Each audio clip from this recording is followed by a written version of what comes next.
Saúdo os irmãos e irmãs da amada Igreja da Silva Jardim com a paz do Senhor. Texto para nossa meditação desta noite se encontra no livro de Lucas. Abram as suas Bíblias no livro de Lucas. Nós leremos no capítulo 5. Nós leremos os versos 17 até o verso 26.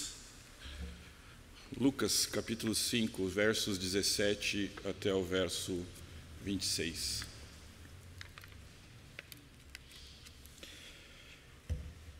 Diz-nos assim a palavra do Senhor nosso Deus: Ora, aconteceu que num daqueles dias estava ele ensinando, e achavam-se assentados ali uns fariseus e mestres da lei, vindo de todas as aldeias da Galiléia, da Judéia e de Jerusalém.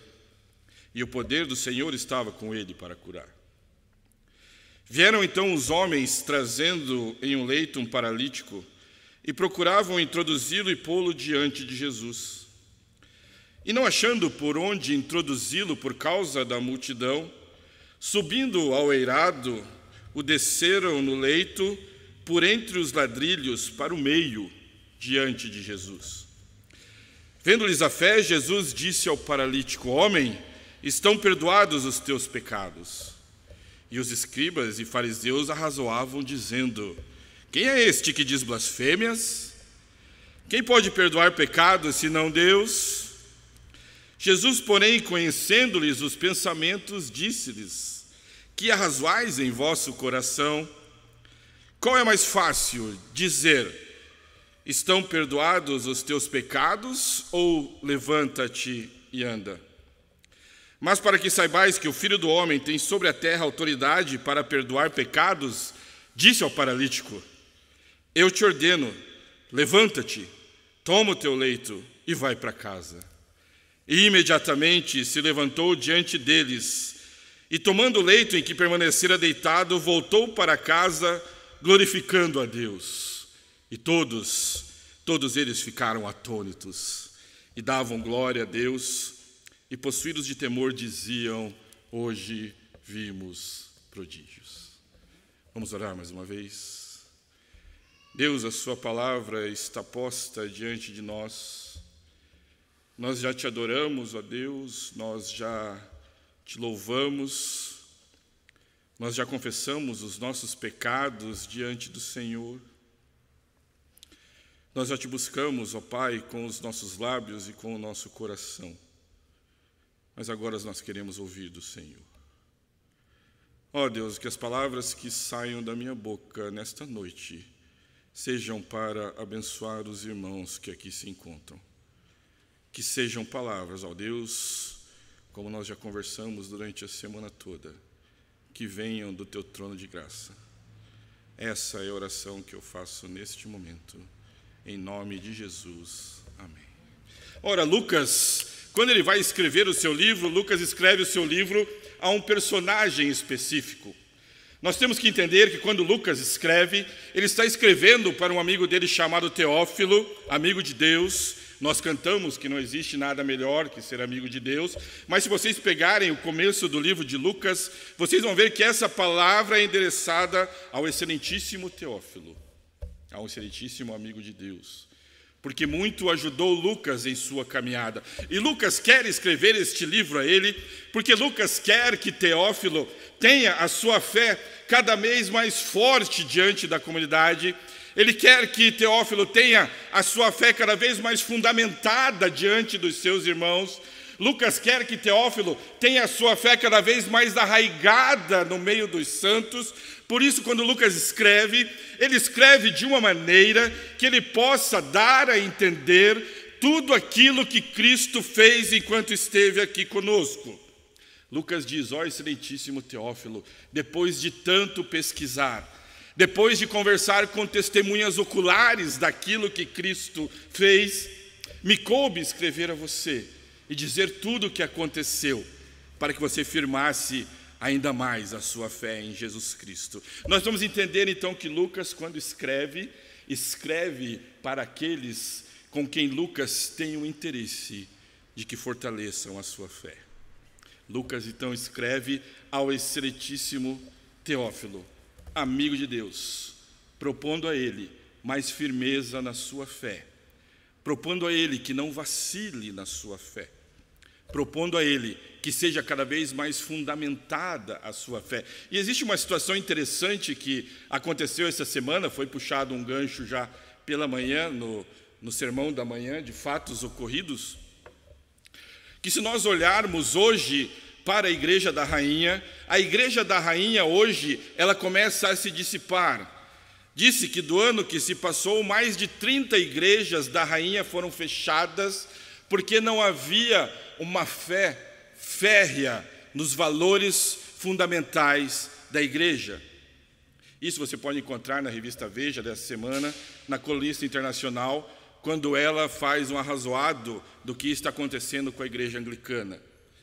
E ela, dos argumentos propostos, ela chega à conclusão que valores que não estão muito bem estabelecidos podem fazer com que aqueles que daqueles valores dependem acabem se afastando dele, porque não mais enxergam uma certeza em algo. E Lucas, quando escreve a Teófilo, pegando esse gancho, ele fala assim: Teófilo, eu escrevo para testemunhar não daquilo que eu vi com os meus olhos, mas daquilo que eu pude pesquisar realmente e ouvir de testemunhas oculares aquilo que Cristo fez no meio do seu povo. Então Lucas endereça esse evangelho a Teófilo. Vamos entender um pouco do contexto que nós estamos trabalhando aqui. Nós lemos sobre o paralítico de Cafarnaum, mas antes disso nós precisamos entender coisas que talvez passassem na cabeça desse paralítico por viver naquele contexto. Se nós formos aos capítulos anteriores do livro de Lucas, nós teremos alguns elementos que Jesus apresentou anteriormente que reverberou nos ouvidos desse paralítico. Anteriormente, Jesus curou a sogra de Pedro. Se você ler lá os versículos anteriores, vocês vê que Jesus cura a sogra de Pedro. Se você for no livro de Mateus, que trata do mesmo escopo, você vai ver que Jesus tem aquela conversa com o centurião. E Jesus fala que não viu fé maior em Israel do que desse centurião. Se vocês olharem nesse contexto, vocês vão ver que Jesus participa daquela pesca maravilhosa. Lembra quando Pedro lança as redes ao mar a noite toda e não junta nada, e Jesus, depois de ter pregado o dia todo, chega-se a Pedro e fala: Pedro, lance as redes. E Pedro fala uma frase famosa que nós temos na nossa amada Bíblia. Ele diz: sobre a tua palavra lançarei, porque eu não peguei nada o dia todo. Ele lança as redes e as redes voltam repletas de peixes, e todos ficam admirados com isso. Isso nós temos que imaginar que ainda não chegamos ao paralítico, mas ele ouve isso. Esse paralítico faz parte desse contexto. Esse paralítico quer ter um encontro com Deus. Esse paralítico sabe que esse Jesus cura. Esse paralítico sabe que esse Jesus faz milagres. Esse paralítico sabe que Jesus perdoa. Esse paralítico sabe que Jesus move os fundamentos da terra para realizar os seus desejos. Esse paralítico pensa no fundo do seu coração: eu quero ter um encontro com esse Jesus. Porque esse paralítico sabe que é somente no meio e diante de Jesus que podem acontecer as coisas em nossas vidas. Veja que Lucas é tão detalhista que quando ele vai colocar no texto a maneira como esse paralítico se aproxima de Jesus, ele diz que esse paralítico foi colocado no meio e diante de Jesus. Lucas não diz que esse paralítico foi colocado ao lado de Jesus. Lucas não diz que esse paralítico foi colocado às costas de Jesus. Lucas não diz que esse paralítico foi colocado atrás ou em qualquer outro lugar que não fosse no meio e diante de Jesus. Lucas, ao escrever para Teófilo, diz: as coisas que acontecem, Teófilo, só acontecem se você estiver no meio e diante de Jesus. Não adianta, Teófilo, você procurar coisas em outro lugar. Não adianta, Teófilo, você procurar em sua talvez riqueza, não adianta você procurar em sua talvez saúde, não adianta talvez você procurar em sua família, não adianta você procurar em seus estudos, porque tudo isso que você procurar, se isso não estiver no meio e diante de Jesus, aquilo que você vai achar não vai lhe valer nada. Por isso Lucas escreve dizendo: esse paralítico foi colocado no meio e diante de Jesus. Vamos ver os personagens que fazem parte dessa história. A Bíblia fala que neste momento, nessa história que nós lemos, existem alguns personagens que nós precisamos atentar. Existe Jesus, que ensinava assentado, é o que nós lemos no começo lá do verbo. Ora, aconteceu que num daqueles dias estava ele ensinando. Ora, Teófilo, eu preciso dizer, aconteceu que num daqueles dias o nosso Senhor Jesus estava ensinando. E diz que ali onde ele estava ensinando, existiam os fariseus e uns doutores da lei. Porque lembram vocês que nós já falamos de contextos anteriores, que Jesus praticou alguns milagres, que Jesus ensinava o sábado.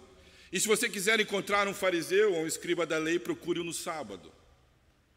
Porque eles sempre vão encontrar Jesus, na maioria das suas vezes, num sábado. Quando ele ensinava, quando ele curava. É lícito curar no sábado? É lícito ensinar no sábado? É lícito fazer essas coisas no sábado? E Lucas conta essa história dizendo que enquanto Jesus ensinava na sinagoga, estavam ali alguns mestres da lei e fariseus. Mas nós temos mais personagens também. Nós temos nesse contexto homens que traziam pessoas ao Senhor. No texto que nós lemos, nós não sabemos quantos homens são. Mas se vocês forem nos sinóticos, lá no livro de Marcos, vocês verão que eram 4. Diz-nos a Bíblia que 4 homens trouxeram um paralítico, e não tendo por onde colocá-lo dentro da casa, porque a casa estava lotada de gente, eles subiram ao eirado. O eirado é aquele teto, quando nós assistimos aqueles filmes de Oriente Médio, né, mais para lá, é aquele teto que não é igual ao nosso, assim, ele é um teto quadrado, ele é feito de madeiras mais tranquilas e de lama, vamos falar assim, ele é mais fácil de você mexer no eirado. E eles tiveram a brilhante ideia: vamos subir no eirado, porque nós não conseguimos passar pela porta, vamos subir ao eirado, abrimos aquele eirado, descemos esse paralítico e ele se encontra diante de Jesus. Nós temos Jesus, nós temos os mestres da lei, nós temos os fariseus, nós temos os amigos e nós temos os paralíticos. Esse é um contexto em que nós encontramos, então, a mensagem de hoje. E nos cabe algumas perguntas e alguns pontos que nós podemos aprender nesta noite. O que acontece quando nós estamos no meio e diante de Jesus? Em primeiro lugar, meus amados irmãos, acompanhem comigo o verso 20.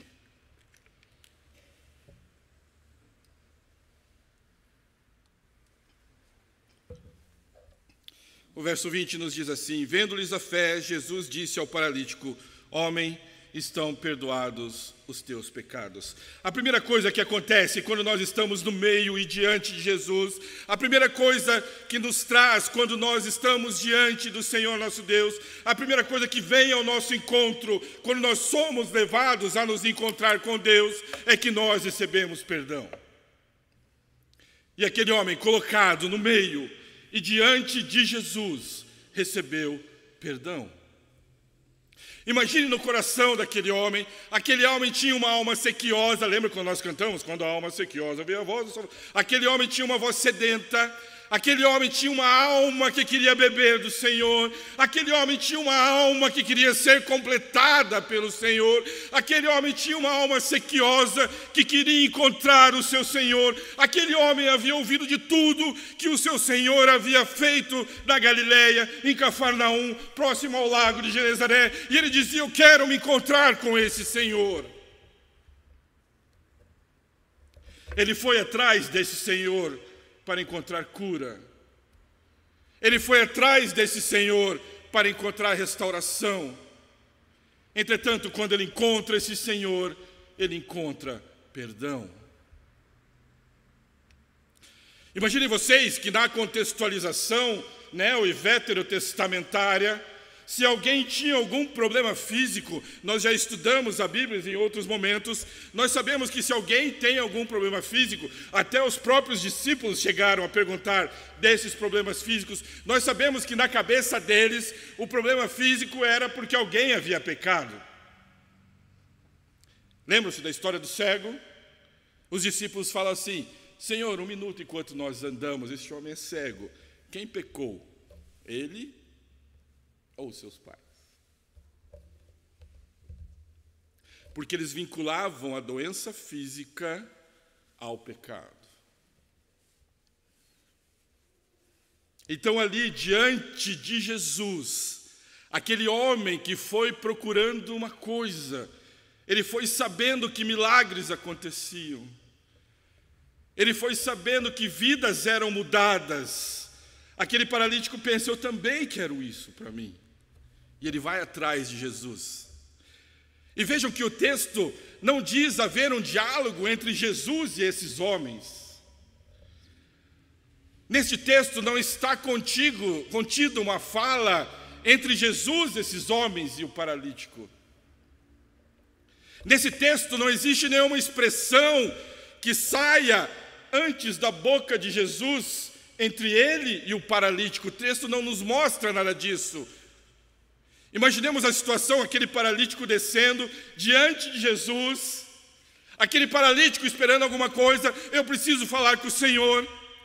Eu sei que o Senhor transforma vidas. Eu sei que o Senhor muda. Eu sei que o Senhor pode dar novas coisas às pessoas. Imagina aquele homem descendo, mas inexistindo nenhum diálogo. Jesus olha para aquele homem e diz: os seus pecados estão perdoados. E ele não havia pedido nada. Em primeiro lugar, meus amados irmãos, quando nós estamos no meio e diante de Jesus, nós encontramos verdadeiro perdão. Jesus olhou para aquele homem e disse: homem, os teus pecados estão perdoados. Os teus pecados não me interessam mais. Homem, eu vou pagar um preço da cruz, que no conselho da Trindade nós já resolvemos. Eu vou pagar um preço lá na cruz por causa do seu pecado. Por isso eu digo para você: o seu pecado está perdoado. Não foi seu pai, não foi você. Essa pergunta não nos cabe. Eu sei que eu, Jesus Cristo, estou diante de você para dizer que os seus pecados estão perdoados. Ora, nós temos outros personagens nisso, lembra-se? Nós temos os fariseus e os escribas. E entendam, não sejamos tão mal com eles. Eles perguntam, eles não arrazoam entre eles, eles falam assim: nossa, mas espera, quem pode perdoar pecados senão Deus? E eles têm razão. Neste ponto não iremos contender com eles. Quem pode perdoar pecados é apenas Deus. Entretanto, eles estão diante de Deus, mas não reconhecem Deus. A pergunta, então, não era essa: quem pode ou não perdoar pecados? Muito pelo contrário, Jesus devia ser glorificado naquele momento pelo que ele fez. Mas eles arrazoavam em seus corações: quem pode perdoar pecados, senão Deus? Em primeiro lugar, então, nós descobrimos que é somente no meio e diante de Jesus que pode haver perdão para os nossos pecados. Não adianta nós procurarmos outros elementos. Não adianta nós procurarmos outras pessoas. Não adianta nós procurarmos outras autoridades para que elas perdoem os nossos pecados. Não adianta nós procurarmos filosofias vãs que nos tragam uma segurança, porque elas não nos trarão. Porque o perdão, porque aquela alma sequiosa, aquela alma sedenta, só vai conseguir completa quando ela estiver diante de Deus. Que Deus vai olhar para ela e vai dizer: os seus pecados estão perdoados. Em segundo lugar, acompanhe comigo no texto lá, o verso 24.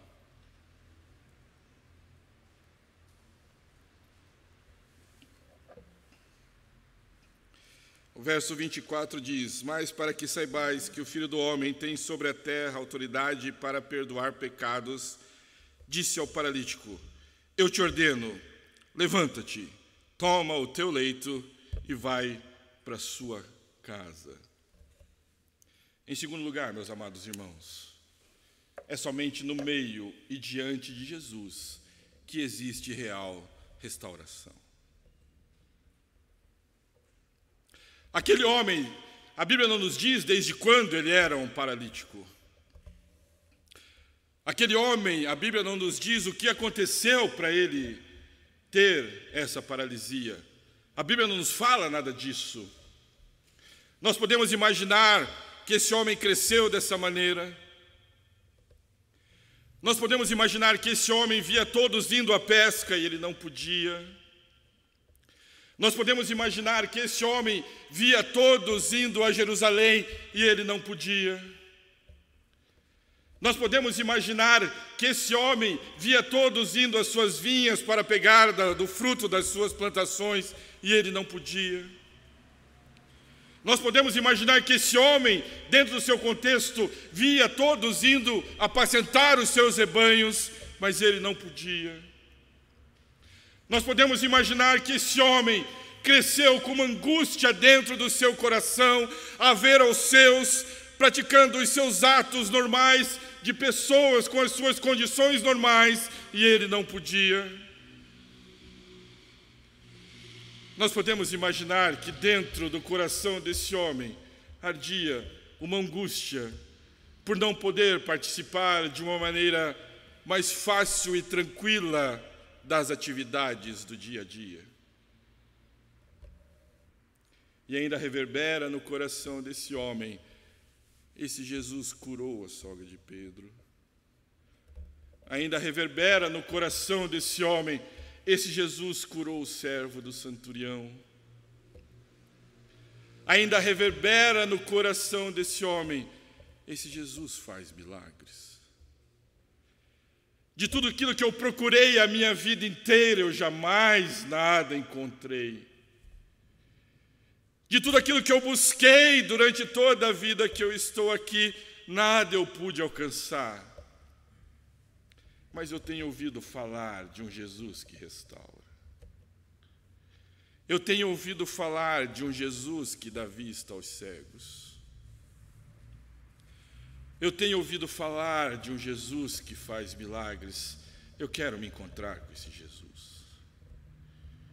Eu quero me encontrar com esse Jesus, porque só Jesus pode mudar a nossa vida, meu amado irmão. Eu quero me encontrar com esse Jesus, porque só Jesus pode dar solução àquilo de errado que eu tenho feito. Eu quero ouvir, eu quero encontrar esse Jesus. Eu quero estar no meio e diante dele. Eu sei que ele fez isso lá, eu sei que ele fez isso lá, eu sei que ele fez isso lá. Eu quero que ele faça isso aqui também. Eu quero me encontrar com ele, porque sei que com ele há real restauração. Eu quero me encontrar com ele, porque eu sei que ele pode mudar a minha vida. Eu quero me encontrar com ele, porque os problemas que eu tenho hoje não me interessam mais. Eu quero me encontrar com ele, porque eu sei que esses problemas encontram solução quando colocados aos pés dele. Isso nós já tratamos. Lucas, quando diz que ele foi colocado no meio e diante de Jesus. Em segundo lugar, meus amados irmãos, é somente no meio e diante de Jesus que existe restauração para as nossas vidas. Nele nós encontramos perdão. Nele nós encontramos restauração. Continuando o nosso texto, veja uma discussão que existe de Jesus ainda com aqueles escribas e fariseus. eles falam, quando ele vai ordenar ao paralítico para que ele se levante, veja lá no verso 24, Jesus está falando com os fariseus e os mestres da lei, e se nós adentrarmos um pouco mais profundamente nessa discussão, Jesus olha para eles e fala bem assim, olha, vocês estão discutindo que somente Deus pode perdoar pecados, mas eu preciso dizer a vocês, para que vocês saibam que o Filho do Homem tem sobre a terra autoridade, e isso bate no fundo dos ouvidos daqueles escribas e fariseus. Porque, ao usar o título de Filho do Homem, Jesus está dizendo para eles, vocês não leem a Bíblia? Afinal, vocês são fariseus que querem amoldar toda a vida deste povo dentro das regras veterotestamentárias. Vocês, escribas, não conhecem a palavra de Deus também? Então eu preciso dizer uma coisa para vocês, para que vocês saibam que o Filho do Homem tem poder. Quando ele fala do Filho do Homem, ele vai lá para o Velho Testamento. Ele vai lá para Daniel. Abram lá o livro de Daniel, só para nós darmos um pequeno pausa nessa discussão. Daniel, capítulo 7. Abra lá, Daniel. Jeremias, Ezequiel, Daniel. Abra lá no capítulo 7. Apenas um parênteses dentro dessa discussão que está havendo entre fariseus, mestres da lei e Jesus. Jesus olha para os fariseus, olha para os mestres da lei e fala assim, vocês estão arrazoando? Vocês estão discutindo entre vocês? Mas eu preciso dizer uma coisa a vocês. Vocês precisam saber que o Filho do Homem tem autoridade. Aí os fariseus sabem, os mestres da lei sabem do que Jesus está falando. Abra lá no capítulo 7, verso 13 e verso 14. Eu estava olhando, esse é Daniel olhando, eu estava olhando nas minhas visões da noite, e eis que vinha como as nuvens do céu, um como o Filho do Homem. E dirigiu-se ao ancião de dias é Deus, e o fizeram chegar até ele, e foi-lhe dado a esse Filho do Homem domínio, glória, reino, para que os povos, nações, homens de todas as línguas o servissem. A este Filho do Homem, o seu domínio é domínio eterno que não passará, e o seu reino jamais será destruído. Veja o verso 27 também do mesmo capítulo, só olhar a página ao lado. O reino, o domínio e a majestade dos reinos debaixo de todo o céu serão dados ao povo dos santos do Altíssimo. O seu reino será reino eterno, e todos os domínios o servirão e lhe obedecerão, para que saibais que o Filho do Homem tem autoridade para perdoar pecados. Disse ao paralítico, levanta-te, anda, pega o teu leito, vai para a tua casa, porque hoje há perdão, hoje há restauração em Israel. Em terceiro e último lugar, é somente no meio e diante de Jesus que pode haver felicidade eterna e sincero louvor. Acompanhe comigo lá o verso 25. Lucas 5, 25. E imediatamente se levantou diante deles e, tomando o leito em que permanecera deitado, voltou para casa, glorificando a Deus. Aquele homem não era mais o mesmo. Aquele homem agora era diferente. Aquele homem que não andava, agora andava. Aquele homem que não podia ir à vinha, agora ia. Aquele homem que não podia apacentar ovelhas, agora apacentava. Aquele homem que não podia pescar, agora podia ir à pesca. Aquele homem que não podia ir a Jerusalém, agora podia ir a Jerusalém. E diz a Bíblia que ele voltou para casa, glorificando a Deus de alegria. Porque é somente no meio e diante de Jesus que pode haver eterna alegria e sincero louvor. Aquele homem passou por muitas coisas durante a sua vida. Aquele homem teve várias portas fechadas durante a sua vida. Aquele homem teve várias situações que não coadunavam com sua vida. Aquele homem teve projetos que não poderiam ser concretizados em sua vida. Aquele homem teve momentos que não podiam ser alegres em sua vida. Aquele homem teve uma vida que nós não gostaríamos para a nossa vida. Mas aquele homem sabia do que aquele Jesus era capaz. Mas aquele homem sabia do que o Filho do Homem era capaz. Mas aquele homem se juntou com seus amigos e disse: leve-me, eu não posso ir. Eu não posso. Do contexto que nós lemos, Jesus já havia passado várias vezes por Cafarnaum. E imagina que ele ouvia que Jesus havia passado. E imagina que ele sabia do que Jesus era capaz de fazer, mas ele não conseguia se encontrar com ele. Imagina que seus amigos diziam: viu o que aconteceu lá em Cafarnaum, aqui em Cafarnaum? Jesus fez isso. E ele talvez conversasse: eu ouvi, mas eu não pude me encontrar com ele. Mas eu sei que esse Jesus está aqui. Eu sei que esse Jesus está aqui essa noite, meus amados irmãos. Eu sei que esse Jesus está aqui pronto para perdoar. Eu sei que esse Jesus está aqui pronto para restaurar. Eu sei que esse Jesus está aqui para nos dar eterna alegria e para receber o nosso sincero louvor. E ele disse isso aos seus amigos: eu quero estar no meio e diante desse Jesus, porque eu não quero mais ser como eu era. Eu não quero mais praticar os atos que eu praticava.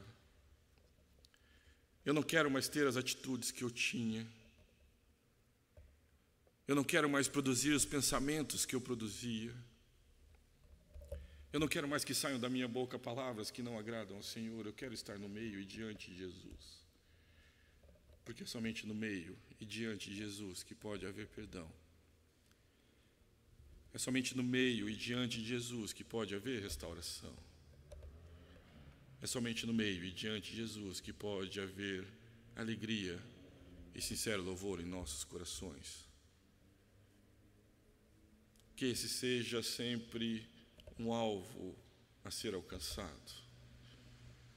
Que todos os nossos atos, que todas as nossas atitudes, que todos os nossos pensamentos, que todas as nossas palavras possam estar sempre no meio e diante de Jesus. Amém? Vamos orar mais uma vez? Deus, nós te louvamos e nós te agradecemos, ó Pai, pela história deixada a nós, para que nós pudéssemos entender, aprender, solidificar, ó Pai, a nossa fé cada vez mais em Jesus Cristo. Louvado seja o seu nome, ó Deus. Louvado seja o seu nome, hoje e sempre. Amém, Senhor.